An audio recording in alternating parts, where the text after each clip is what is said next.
Episode 3 में हमने देखा पनिशर ने डेयरडेविल को पकड़ के रखा था और उनकी बातों से हमें पता चलता है कि दोनों एक ही जैसा काम करते हैं, पर दोनों का काम करने का तरीका एक दूसरे से अलग है। पनिशर क्रिमिनल्स की जान लेता था, पर डेयरडेविल उनमें भी अच्छाई ढूंढता था। डेयरडेविल की लड़ाई फिर डॉग्स ऑफ हेल्स के लोगों से होती है और वो खुद को और पनिशर को वहां से सेफली बाहर निकाल लेता है। फॉगी क्लेयर से मिलने जाता है ताकि वो मैट को ढूंढ सके, पर मैट किसी भी हॉस्पिटल में नहीं था। कैरेन भी अपने लॉ फर्म को बचाने के लिए पनिशर की फाइल डीए के ऑफिस से चुरा के लाती है और तभी उसे पता चलता है कि पनिशर के सिर पे गोली लगी थी। अभी इसके बाद हम एपिसोड 4 में क्या हुआ वो देखेंगे।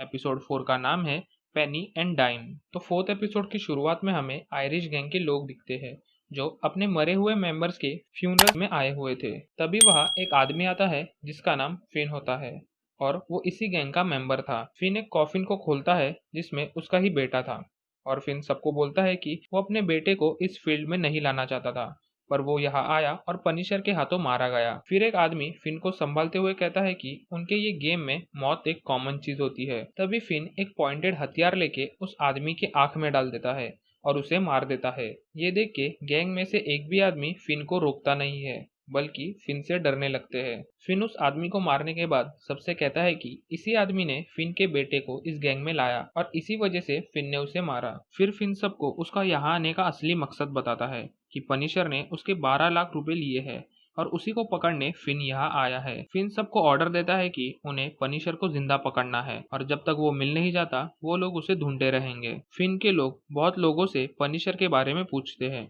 और ऐसे ही सब इंफॉर्मेशन कलेक्ट करके वो फाइनली पनिशर के घर पहुंचते हैं। वो देखते हैं कि पनिशर के घर पे बहुत ज्यादा वेपन्स है और उन्हें वहाँ पनिशर का एक कुत्ता भी मिलता है। फिन उस रूम में एक मैप को देखता है जिसमें एक बच्चों वाले पार्क को पिन किया हुआ था और ये सब कुछ पनिशर घर के बाहर छुप के देख रहा था। फिर हमें मैट का घर का सीन देखने मिलता है जहाँ कैरेन मैट को टाई बांध के दे रही थी। दोनों भी ग्रोटो के फ्यूनरल के लिए तैयार हो रहे थे और यहाँ में फिर से दोनों के बीच में केमिस्ट्री दिखती है। फिर कैरेन, मैट और फॉगी चर्च में होते हैं जहाँ ग्रोटो की फ्यूनरल सेरेमनी हो रही थी। चर्च के फादर तीनों से कहते हैं कि ग्रोटो इस चर्च में आया करता था और अपने क्राइम्स की माफी मांगता था। फादर यहाँ एक बहुत अच्छी बात करता है कि अगर कोई इंसान मर जाए तो वो बस इंसान नहीं मरता, बल्कि उससे जुड़ी हुई पूरी एक दुनिया मर जाती है। सेरेमनी होने के बाद सारे लोग चर्च से जाने लगते हैं और मैट फादर से अकेले में बात करता है। मैट को लग रहा था कि ये सारी चीजें उसके वजह से हो रही है और ये सारी चीजों का जिम्मेदार वो खुद को मानता है। मैट को ये सब का गिल्ट था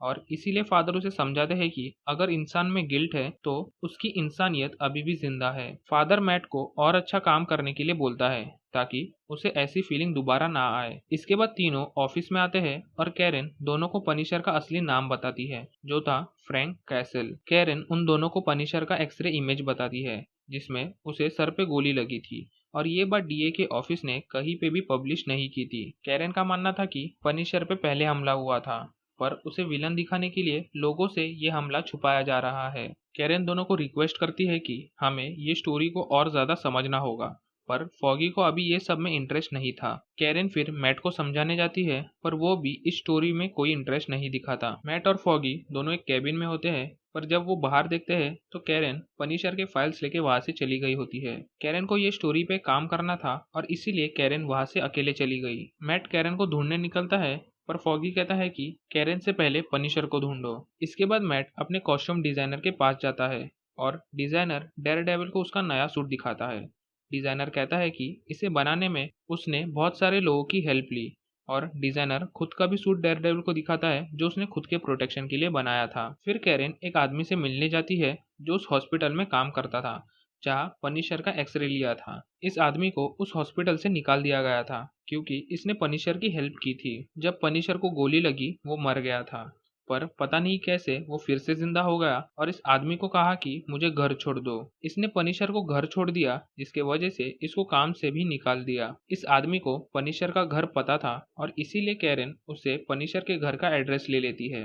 दूसरी तरफ हमें पनिशर दिखता है जो उसी पार्क में बैठा था जिसकी मार्किंग उसने अपने मैप पे की थी। तभी वह आयरिश गैंग आती है, या कह सकते हैं कि फिन के लोग आते हैं जो पनिशर को ढूंढ रहे थे। पनिशर आधे लोग को मार देता है पर आयरिश गैंग पनिशर को बेहोश करने में कामयाब हो जाती है। इसके बाद हमें एक मर्डर का क्राइम सीन देखने मिलता है जहाँ पे ब्रैड ऑफिसर दिखता है जो वहाँ इन्वेस्टिगेशन करने आया था, और उसी के साथ वहाँ डेयरडेविल भी आता है। डेयरडेविल इस मर्डर के बारे में पूछता है और ब्रेट कहता है कि ये आयरिश लोगों का काम है, वो पनिशर को ढूंढ रहे हैं और इसी पूछताछ में बहुत सारे लोगों को मार रहे हैं। पर ब्रेट डेयरडेविल से नाराज था क्योंकि इस शहर के लोगों का पुलिस वालों से विश्वास उठ गया था। सब लोगों को ऐसा लगता है कि डेयरडेविल और पनिशर जैसे लोग क्राइम को रोकते हैं और पुलिस बस उनकी फैलाई हुई लाशों को समेटने का काम करते हैं। तभी ब्रेट के रेडियो पे एक मैसेज आता है कि पार्क में भी कुछ डेड बॉडीज मिली है, जिसे सुनकर डेयरडेविल वहां से पार्क में जाने के लिए निकलता है।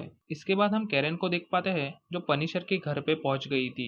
कैरेन चुपके से उसके घर के अंदर चली जाती है जहां उसे बच्चों के टॉयज दिखते हैं। कैरेन को वहां एक छोटे बच्चे की बुक दिखती है जिसमें लिखा था 1 batch 2 batch penny and dime. फिर कैरेन पनिशर के कुछ फोटोज देखती है जब वो मिलिट्री में था, और वहाँ कैरेन को पनिशर को मिली हुई सर्टिफिकेट्स और मेडल्स भी दिखते हैं। इसके बाद कैरेन को पनिशर की फैमिली की फोटो मिलती है जिसमें उसकी बीवी और 2 बच्चे थे। तभी कैरेन को घर के बाहर एक वैन दिखती है जिसे देखकर कैरेन वहां से चली जाती है। फिर डेयरडेविल उस पार्क में जाता है जहाँ से पनिशर को पकड़ लिया था। वहाँ सारे लोग मर गए थे पर एक आदमी जिंदा था। डेयरडेविल उसे पूछता है तो वो आदमी बताता है कि वो लोग पनिशर को लेके गए हैं। इसके बाद हम पनिशर को देखते हैं जिसे एक चेयर से बांधा गया था। फिन पनिशर को अपने पैसे के बारे में पूछता है पर पनिशर उसे कुछ भी नहीं बताता, और इसीलिए फिन पनिशर के पैर में एक ड्रिल मशीन को ड्रिल करता है, पर फिर भी पनिशर उसे कुछ नहीं बोलता।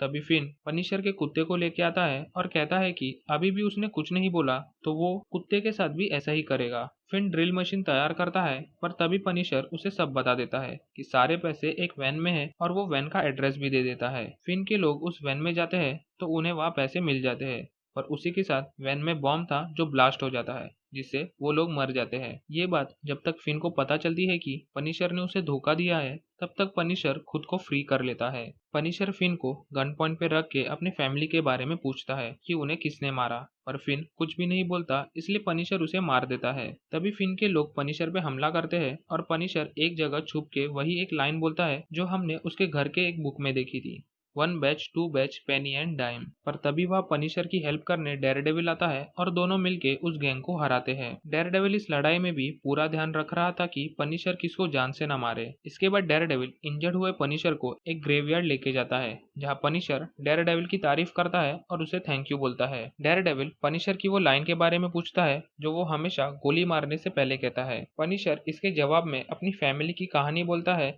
कि जब वो अपने आर्मी से वापस आया तो कैसे उसकी बेटी ने उसका वेलकम किया। पनिशर सबसे ज्यादा प्यार अपनी बेटी से करता था, पर आर्मी से आने के बाद वो बहुत ज्यादा थका रहता था, इसलिए वो अपनी बेटी के साथ खेल भी नहीं सकता था। पनिशर की बेटी उसे गाना गाने के लिए बोलती थी पर पनिशर अपनी थकान के वजह से कभी भी उसे गाना गा के नहीं सुनाता था। वो हमेशा अपनी बेटी को कल गा के सुनाऊंगा ये बोलते रहता था, पर उसे पता नहीं था कि उसकी बेटी की लाइफ में कल का दिन कभी आएगा ही नहीं। पनिशर कहता है कि जिस पार्क में वो था उसी पार्क में उसकी फैमिली को मार दिया गया था, और इसी इंसिडेंट में पनिशर भी मर गया था जैसे कि हमने पहले देखा था, पर वो बाद में बच गया। और इसीलिए पनिशर हर बार किसी की जान लेने से पहले अपनी बेटी को याद करता है और ये लाइन बोलता है। डेयरडेविल पनिशर को कहता है कि पुलिस आने वाली है, पर पनिशर अब थक चुका था और उसे अब भागा नहीं जा सकता, इसलिए वो डेयरडेविल को उसे वही छोड़ के जाने के लिए कहता है। इसके बाद वहाँ पुलिस आती है और ब्रैड डेयरडेविल को अरेस्ट कर रहा था, पर डेयरडेविल ब्रैड को समझाता है कि पनिशर को पकड़ने का क्रेडिट तुम खुद ले लो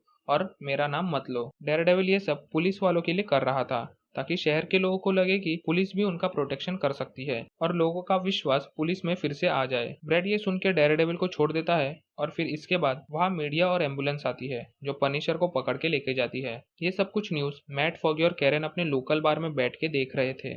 इसके बाद मैट और कैरेन बातें कर रहे थे और फॉगी समझ जाता है कि इन दोनों में रिलेशनशिप बिल्ड हो रहा है। फिर तीनों अपने घर जाने निकलते हैं और मैट और कैरेन एक साथ जाते हैं। यहाँ दोनों में एक रोमांटिक सीन आता है और फाइनली दोनों एक दूसरे को किस करते हैं। मैट कैरेन को कल डिनर के लिए पूछता है और कैरेन इसके लिए हाँ बोलती है और फिर दोनों एक दूसरे को गुड नाइट बोल के वहाँ से चले जाते हैं। मैट इसी खुशी में अपने घर आता है और स्माइल करते करते बियर पीने लगता है, और तभी उसके फेस के एक्सप्रेशन चेंज होते हैं क्योंकि मैट के सामने एक लड़की होती है।